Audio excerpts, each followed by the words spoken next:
ఆయ్ మేము గోదావరిలో అండి. ఉప్పు కారం మాట ఏమో గాని ఎటకారం అంటే మాకు చాలా ఇష్టం అండి. అలాగే మాకు మనుషులంటే కూడా చాలా మమకారం అండి. గోదావరమ్మ నీళ్ళ సెలవుతో ఎంత ఎదిగినా ఒదిగే ఉంటామండి.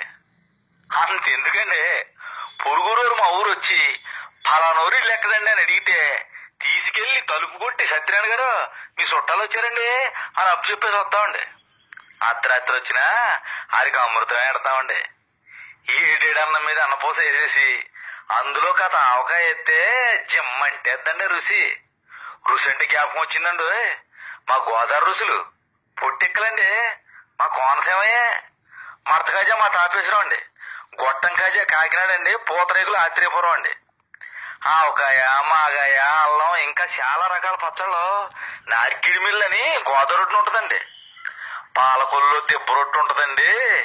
ఏమి రుచి అండి. మా రాజమండ్రిలో రోజు మిల్క్ అండి, అమృతమేనండి. మా అందరికీ గోదావరమ్మ అంటే ఇష్టం అండి. కానీ మా గోదావరమ్మకి ఇష్టమైనడు మా వంశీ గారండి. గోదావరి జిల్లాల గురించైనా, గోదావరమ్మ గురించైనా, కోనసీమ అందాల గురించైనా, మా గోదావరి రుసుల గురించైనా చెప్పాలంటే మా వంశీ గారే. ఆరి తర్వాతనండి ఎవరైనా. మహానుభావుడు కోనసీమని కాసి వడగట్టేయడండి ఆయన. ఏ హోటల్లో ఏది బాగుంటుంది అనేది ఆరు చెప్పినట్టు ఎవరో చెప్పలేరండి. ఇక మా అన్నవరం సత్యనారాయణమూర్తి పెహాదానికి చుట్టిన ఆకు కూడా నాకేస్తారండి. అబ్బబ్బబ్బబ్బబ్బబ్బ ఏం రుచి అండి అది. ఎంత తిన్నా తినాలనిపించేద్దండి. ఇట్లాంటి గొప్ప గొప్ప రుచులన్నీ ఇక్కడే ఉన్నాయని, నేను ఎక్కడుంటే ఆ ఊరోళ్ళు మాత్రమే తింటారో, ఇంత రుచికరమైన నన్ను అందరూ తినాలని అనుకోబట్టే ఏరే దేశంలో పుట్టినా కూర అవడం కోసం మా ఏరియాకి వచ్చేసిందండి పులస. పుత్తిలు అమ్ముకున్న పులస తినాలంటారండి మా ఏపున. బొగ్గుల పొయ్యి మీద మట్టి దాకెట్టి సమానమైన సెగదగలెత్త ఉడికేటప్పుడు 2 బెండకాయ ముక్కలు ఆడేసి ఆ మాపు అలా గుంచేసి మర్నాడు తింటే ఉంటదండి దాని రుచి. నా సామి రంగా జిమ్ అంటేద్దండి.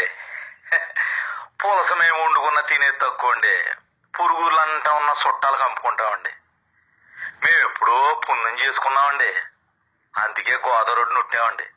మా గోదావరి అందమండి, మా బాస అందమండి, మా యాస అందమండి. మాకు నీళ్ళిచ్చి మా కూడెట్టిన దేవుడు కాటన్ దొర గారికి నమస్కారాలు చెప్పుకుంటా మేము గోదావరిలోనేనండి.